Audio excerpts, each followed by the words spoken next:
Friends, welcome to my channel. ಇವತ್ತಾದರೆ ಸ್ಪೆಷಲಾಗಿ ಪೂರಿ ಮತ್ತು ಅದಕ್ಕೆ ಬೇಕಾಗಿರೋ ಬಾಂಬೆ ಚಟ್ನಿ ಅಂದರೆ ತೋರಿಸ್ತಾ ಇದ್ದೀನಿ ಚಾನಲಲ್ಲಿ. ಅದಕ್ಕೆ ಬೇಕಾಗಿರೋ ಐಟಮ್ಸ್ ಸ್ಕ್ರೀನ್ ಮೇಲೆ ತೋರಿಸ್ತಾ ಇದ್ದೀನಿ. 2 ಟೇಬಲ್ ಸ್ಪೂನಷ್ಟು ಕಡಲೆ ಹಿಟ್ಟು ತೊಗೊಂಡು ಅದನ್ನು ವಾಟ್ರಲ್ಲಿ ಚೆನ್ನಾಗಿ ಮಿಕ್ಸ್ ಮಾಡಿಕೊಂಡು ಲಮ್ಸ್ ಇಲ್ಲದೆ ಇರೋ ಥರ ವಿಸ್ಕರ್ ತೊಗೊಂಡು ವಿಸ್ಕ್ ಮಾಡಿ ವಾಟ್ರ್ ಹಾಕಿಬಿಟ್ಟು ವಿಡಿಯೋದಲ್ಲಿ ತೋರಿಸ್ತಾ ಇದ್ದಲ್ಲ ಅದೇ ಥರ ಮಾಡ್ಕೊಳ್ಳಿ. ಅದು ಸೈಡ್ಗೆ ಇಟ್ಕೊಳ್ಳಿ. ಮಾಡಿಕೊಂಡು ಒಂದು ಲಮ್ಸ್ ಇರಬಾರ್ದು, ಹಾಗೆ ಅದು ಪೂರಿಗೆ ಮಾಡುವಂಥ ಚಟ್ನಿ ಚೆನ್ನಾಗಿರುತ್ತೆ. ಬಾಂಬೆ ಚಟ್ನಿ ಭಾಳ ಟೇಸ್ಟಿಯಾಗಿರುತ್ತೆ ಪೂರಿಗೆ. ಟ್ರಸ್ಟ್ ಮಿ ಗೈಸ್, ಇದು ಒಂದು ಒಳ್ಳೆ ಬೆಸ್ಟ್ ಆಪ್ಷನ್ ಫಾರ್ ಬ್ರೇಕ್ಫಾಸ್ಟ್ ಅಂತ ಹೇಳ್ಬೋದು. ಮಾರ್ನಿಂಗ್ ಡಿನ್ನರ್ ಕೂಡ ಮಾಡ್ಬೋದು. ಈಗ ಬಾಣಲಿಯಲ್ಲಿ ಒಂದು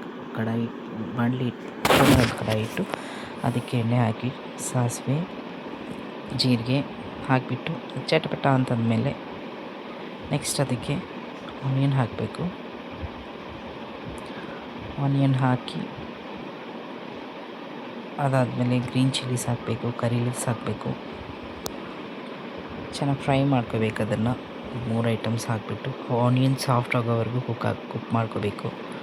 ಜಸ್ಟ್ 2 to 3 ಮಿನಿಟ್ಸ್ ಆಗುತ್ತೆ. ಜಸ್ಟ್ ಸಾಟೆ ಮಾಡ್ಕೊಳ್ಳಿ. ನೆಕ್ಸ್ಟ್ ರಾಕ್ ಸಾಲ್ಟ್, ಅದಕ್ಕೆ ಬೇಕಾಗೋಷ್ಟು ರಾಕ್ ಸಾಲ್ಟ್, ಆಲೂ ಫೈನಾಗಿ ಚಾಪ್ ಮಾಡಿರೋಂಥ ಆಲೂ ಹಾಕಿಬಿಟ್ಟು 1/2 ಟೇಬಲ್ ಸ್ಪೂನಷ್ಟು ಟರ್ಮರಿಕ್ ಪೌಡರ್ ಹಾಕಿಬಿಟ್ಟು ಮಿಕ್ಸ್ ಮಾಡಿ ಕ್ಲೋಸ್ ಮಾಡಿ ಒಂದು 5 to 10 minutes medium to low ಫ್ಲೇಮಲ್ಲಿ ಕುಕ್ ಮಾಡಿ. ಅದಾದಮೇಲೆ ಒಂದು ಸಲ ತೆಗೆದ್ಬಿಟ್ಟು ನೋಡಿ ಆಲೂ ಕುಕ್ ಆಗಿದೆಯೋ ಇಲ್ವೋ ಒಂದು ಸಲ ನೋಡ್ಕೊಳ್ಳಿ.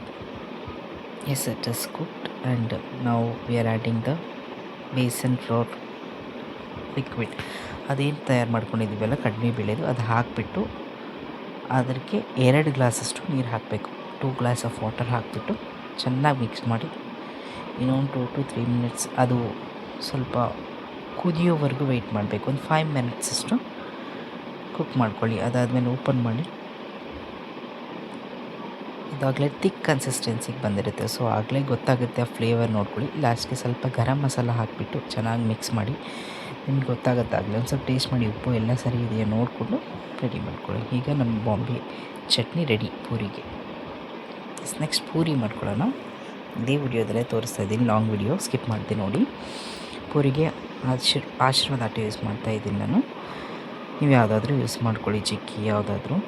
ಒಂದು 2 ಬೌಲ್ಸಷ್ಟು ಆಟ, ಸ್ವಲ್ಪ ಸಾಲ್ಟ್ ಹಾಕಿಬಿಟ್ಟು ನೀರು ಹಾಕಿಬಿಟ್ಟು ಚೆನ್ನಾಗಿ ಚಪಾತಿ ಹದಕ್ಕೆ ಬೇಕಾದ ಥರ ಮಾಡ್ಕೊಳ್ಳಿ. ಈ ಥರ ಮಾಡಿಬಿಟ್ಟು ಅದನ್ನು 20 ಮಿನಿಟ್ಸ್ ರೆಸ್ಟ್ ಮಾಡೋಕ್ಕೆ ಬಿಡಿ.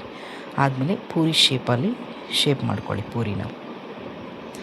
ಒಂದು ಕಡೆ ಎಣ್ಣೆ ಕಾಯೋಕೆ ಇಟ್ಟಿದ್ದೀನಿ ನಾನು. ಅಷ್ಟರಲ್ಲಿ ಪೂರಿ ಎಲ್ಲ ಶೇಪ್ ಮಾಡ್ಕೊಂಡಿದ್ದೀನಿ. ಈ ಥರ ಈ ಹದಕ್ಕೆ ಇಷ್ಟೇ ತೆಳ್ಳಗಿರಬೇಕು. ಆಗಲೇ ಪೂರಿ ಚೆನ್ನಾಗಿ ಉಬ್ಬೋದು, ಫ್ಲಫಿಯಾಗಿ ಬರುತ್ತೆ. ಸೊ ಎಲ್ಲ ರೆಡಿ ಮಾಡ್ಕೊಂಡಿದ್ದೀನಿ. ಎಣ್ಣೆ ಚೆನ್ನಾಗಿ ಕಾಯ್ತಾ ಇದೆ, ಹೈ ಫ್ಲೇಮಲ್ಲಿದೆ. ಸೊ ಆಗ ಒಂದು ಪೂರಿ ಹಾಕಿಬಿಟ್ಟು ನಾವು ಚೆನ್ನಾಗಿ ಟ್ಯಾಪ್ ಮಾಡ್ತಾ ಇರಬೇಕು ಅದ್ರ ಮೇಲೆ. ಆಗಲೇ ಆ ಪೂರಿ ಚೆನ್ನಾಗಿ ಫ್ಲಫಿಯಾಗಿ ಉಬ್ಬುತ್ತೆ. ಗೋಲ್ಡನ್ ಬ್ರೌನ್ ಕಲರ್ ಬರೋವರೆಗೂ ಬೇಯಿಸ್ಕೊಳ್ಳಿ. ಫ್ಲಫಿಯಾಗಿ ಬಂದಾದಮೇಲೆ ಎಲ್ಲ ಸೈಡ್ಸು ಎಲ್ಲ ರೌಂಡಾಗಿ ಕಾರ್ನರ್ಸ್ ಎಲ್ಲ ಚೆನ್ನಾಗಿ ಬೆಂದಿರಬೇಕು. ಫ್ಲಫಿಯಾಗಿ ನೋಡಿ ಎಷ್ಟು ಚೆನ್ನಾಗಿ ಬಂದಿದೆ.